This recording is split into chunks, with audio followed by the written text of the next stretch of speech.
Bizera abakristo bene data kandi bashiki banjye ndabasuje mu izina ry'umwami wacu Yesu Kristo. Imana ibaho umugisha.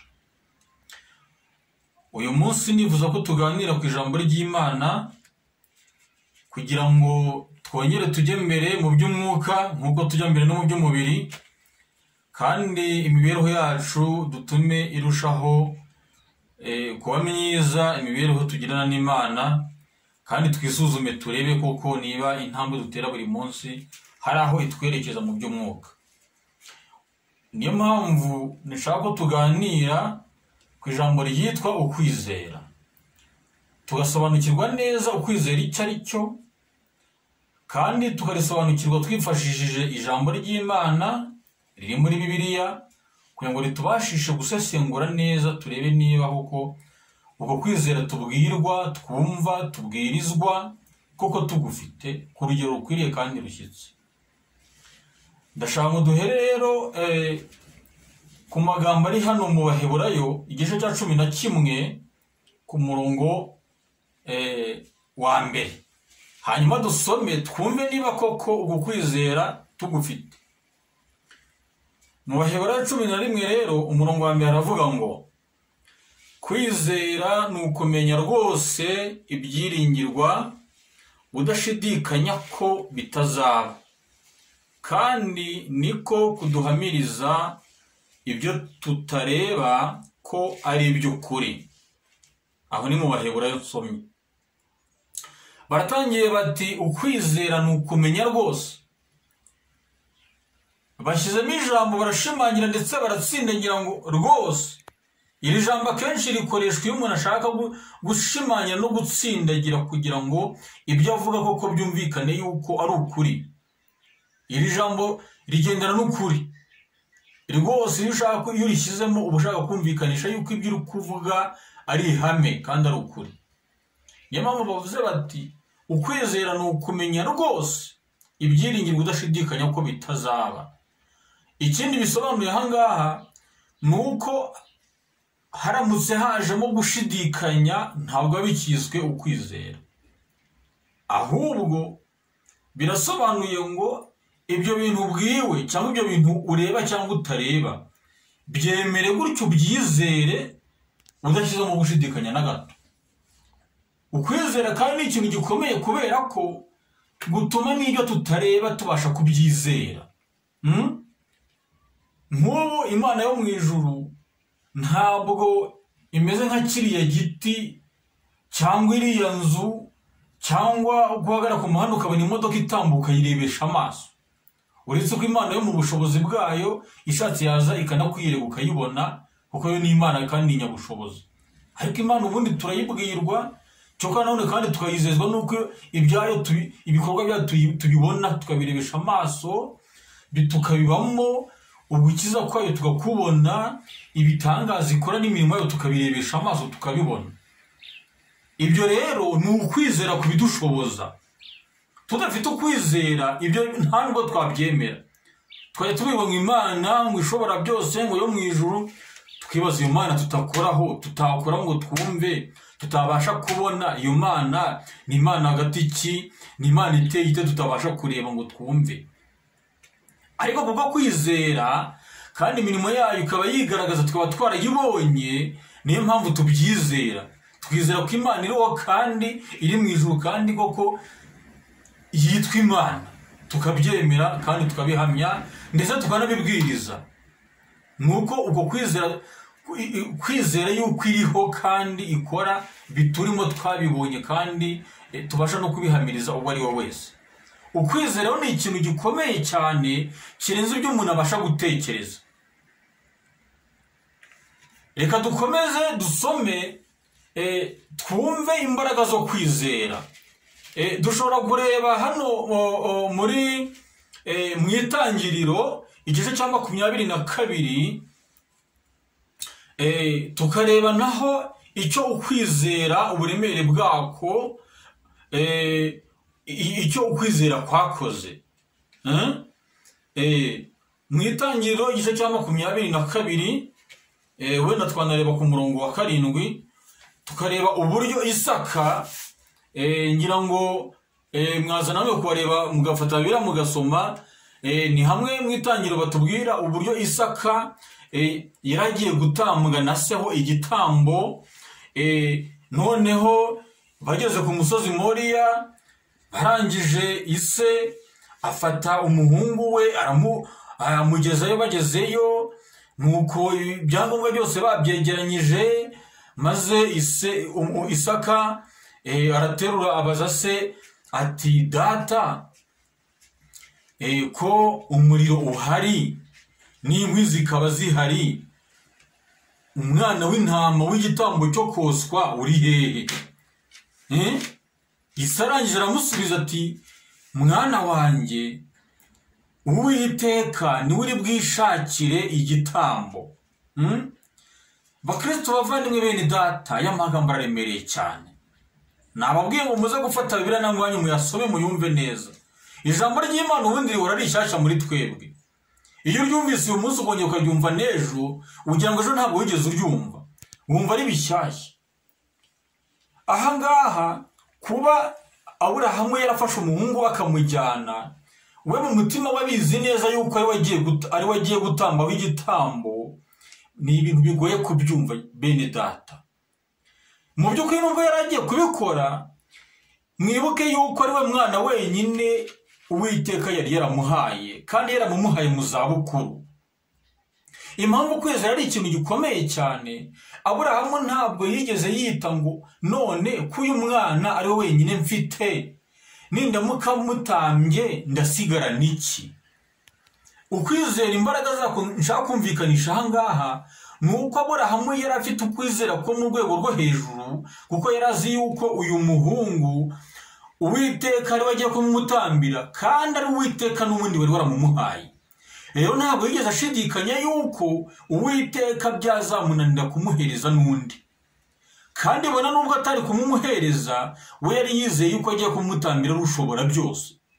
Ntabwo yigeze agira gushidikanya na gato ngo abanze kwiganyira ngo ajye impaka n'Imana, ngo avuga ati, none umuhungu wanjye ko we mfite wenyine, ngo ajye kwibaza ngo nk'ubu mfuye nazazungurwa nande, umuryango wanjye ko wazagucitse. Ibyo byose izo analize ntabwo yigeze azijyamo. We yumvise imbaraga z'ukwizera zari ziri muri we, ndetse yumva ko agomba kugendera mu rugero akwiriye kugendamo kugira ngo abane n'Imana, kandi ayereke yuko yanashimye iby'Imana yamukoreye. Kuko niba yari amaze imyaka 100 atabona umwana, amanye n'umugore wabona bari kugenda bagana izabukuru nta mwana, akaba yabonye ko Uwiteka nyiribambe yamugabiye akamuha umwana, ntabwo yaragishidikanya yuko Uwiteka ashobora byose. Niyo mpamvu atigeze agira gushidikanya. Rero yahangaye gufata umuhungu avuga ati, reka ngende mutambire Uwiteka, adafite ikidodo habe na gato mu mutima we. Ariko Imana nyiribambe ryinshi kandi nyirubuntu, nayo ireba mu mutima wa Aburahamu, ibona yuko ko yamaramaje burundu adafite gushidikanya na gato, maze irekura umwana w'intama, maze ihumura Aburahamu. Akebutse abona ngo umwana w'intama amahembe yayo yafashwe mu bihuru, maze abohora umuhungu we, aragenda afata wa mwana w'intama abari watamba, maze Isaka na Aburahamu muri bo icyubahiro cy'Imana kibahererwamo. Ijambo ry'Imana ritugiraho kandi ritwubake. Ukwizera ni intambwe ikomeye cyane uwo ari we wese asabwa gutera kugira ngo tubane n'Imana mu buryo budukwiriye koko, bitari ibyo ku munwa gusa, bitari ibyo ku rurimi, ahubwo bikaba mu migenzereze, kugira ngo Imana ibone yuko ibyo tuvuga, ibyo turirimba, ibyo dukora koko duhamanya nuko twakabaye turi, nuko ishaka kutubona koko. Ukwizera rero ni intambwe ikomeye cyane nakwifuriza buri wese, nubwo turi abanyantege nkeya, ariko Imana ni ishobora byose kandi burya niyo idushoboza. Turacyakomeza gusoma, ariko mbere yuko nsoma irindi somo, nagira ngo nongere nkomoze gatoya kuri Aburahamu. Uku kwizera yagize kwatumye ajya gutamba umwana we. Murabizi tubwirwa kenshi gutanga icyacumi n'amaturo, ariko iyo tujya gutanga icyacumi, iyo waronse amafaranga urabanza ugatekereza ukaba uzi neza yuko ugomba gutanga 1/10. Ariko iyo wamaze kuronka amafaranga urabanza ugatera imibare ukavuga uti ubwo mbonye 200,000 ngomba kwishyuramo inzu, ngomba guhahamo ibihawa, ngomba kugura imyambaro, ngomba kwishyurira abana ishuri, ugatekereza byinshi. Nyamara uzi neza yuko 1/10 atari cyawe ari icy'Imana, kandi uzi neza yuko ayo mafaranga wayabonye kubw'impuhwe n'ibambe ry'Imana, niyo yakurogesheje kubona ayo mafaranga. Wakabaye unumva neza yuko nukuramo 1/10 n'ubundi uri bugitange kandi ubugihaye uwayaguhaye n'Uwiteka wayakurogesheje, niwe wayaguhaye, kandi nawe ufite ubushobozi bwo kuba yaguha n'ayandi. ariko turagira gutya tukajijwa tugatwarwa, ukabona nutanga 1/10 amafaranga arabasigaye ari makeya, ukavuga uti none imibare yanjye ko yarapfuye, ibyo nagomba guhaha kubiraga ntakibashije kubihaha, ugatangira ugahangayika, ugatangira ugashaka n'impamvu zo kudatanga 1/10 kubera ukwizera gukeya ufite yuko hahandi havuye amafaranga hatari bubashe kuva ndi. Uko nukwizera gukeya tuba dufite, kuko tubaye tukugize ntabwo twakabaye dushidikanya. Niba Uwiteka avuga ati mumpe 1/10 maze nanjye mbagoborere imigomoro yo mu ijuru, maze kandi ngo murebe ko mutabura naho muyikwiza, twakabaye tubyizera tukabyumva, tukumva neza yuko wayiduhaye n'ibindi byose ari ushobora kubituronkesha, ntitujijinganye gutanga 1/10. Ariko kubwo kwizera guke tugira turajijinganya gutanga 1/10 bikatunanira, ukwizera twakubuze, tutumva yuko ahavuye amafaranga hari buve nandi. Dusabe Imana kugira ngo itwongere kwizera muri twebwe, durusheho gushikama, dukore ibihwanye n'ibyo Uwiteka dusaba. Reka dusome isomo rya nyuma. Isomo rya nyuma nshaka ko dusoma tugasobanukirwa neza imbaraga z'ukwizera. Ni isomo riri muri Daniel 3 duhereye ku murongo wa 16 nibara tukageza ku wa 18. Dusomye haravuga ngo Saduraka na Meshake na Abednego basubiza umwami bati, Nebukadinezari nta mpamvu ituma tugusubiza iryo jambo. Niba ari ibyo Imana yacu dukorera ibasha kudukiza mu itanura ry'umuriro ugurumana, kandi izadukiza n'ukuboko kwawe mwami. N'ukuboko kwawe mwami. Ahangaha ni amagambo babagabo basubizaga umwami, barongera bati kandi bona nubwo itadukiza, ariko naho itadukiza Nyagasani, umenye ko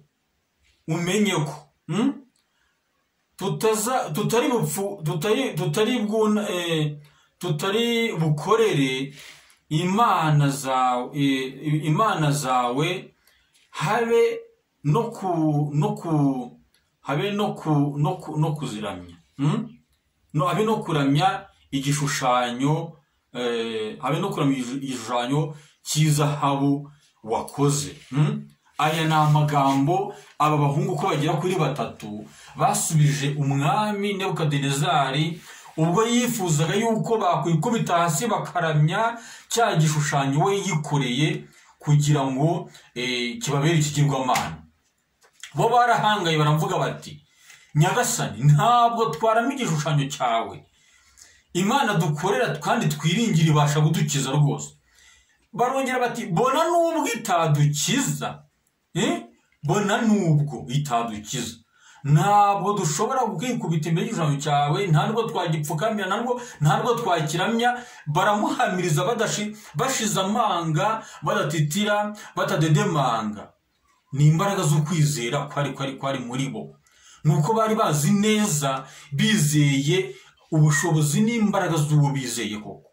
bari bizeye badashidikanya yuko uwo bizeye kandi bakorera arusha imbaraga kiriya gihagaze hariya bateretse hariya. Bene data bashiki banjye, ibi bintu turimo turavuga biraremereye. Ukwizera ni ikintu kiremereye twifuza mu buzima bwacu. Bibiliya aho yaranavuze iti turamutse tugize ukwizera guto yo kwabasha kungana nibura n'akabuto ka sinapi, twakwimura n'umusozi. Izo ni imbaraga zo kwizera. Twebwe mu mbaraga zacu nkeya no gushidikanya tugira ntabwo twabishobora, ariko kubera Imana yonyine niyo yatubashisha kugira imbaraga nk'izo ngizo zituma tubasha kwizera byuzuye kandi bishyitse, hanyuma tukaba mu murongo, tukaba no ku rugero rushyitse Uwiteka twifuzaho. Bashiki banjye kandi bene data, ndabifuriza gutera intambwe, ndabifuriza kuramira mu mwami wacu Yesu, ndabifuriza guhirwa n'ijambo ry'Imana, ndabifuriza nanjye nifuriza kugira ngo tube ku rugero rukwiriye, ukwizera tubwirizwa kandi tubwiriza ndetse tubwirwa kenshi, tubasha kukugeraho mu buryo bukwiriye. Ibyo tubwirizwa tubyizere, Imana dukorera tuyizere, kandi bitume tubasha gutera intambwe twegera Imana ndetse tube ku rugero rukwiriye nk'uko Uwiteka bishaka. Ibyo byose nibyo mbasabira, kandi nanjye mbyisabira, mbisabira n'uwo ari we wese uzatega amatwi aya magambo, kugira ngo Imana izayakomeze mu mitima yacu kandi itume dutera intambwe tube abo dukwiriye kubabo imbere y'Imana Data ushobora byose. Ibyo mbasabira byose kandi nanjye mbyisabira mu izina rya Yesu. Reka dusenge Imana. Mana nziza ishobora byose, mutanga bugingo, rutorere rwisungwa n'amahanga kandi mwungeri w'ubugingo bwacu, turagusabye kugira ngo aya magambo twize uyadukomerezemo, utubashije kukwizera mu buryo bwuzuye, kandi utube abo wifuza ko tubabo ubu ngubu n'iteka ryose, mu izina rya Yesu. Amen.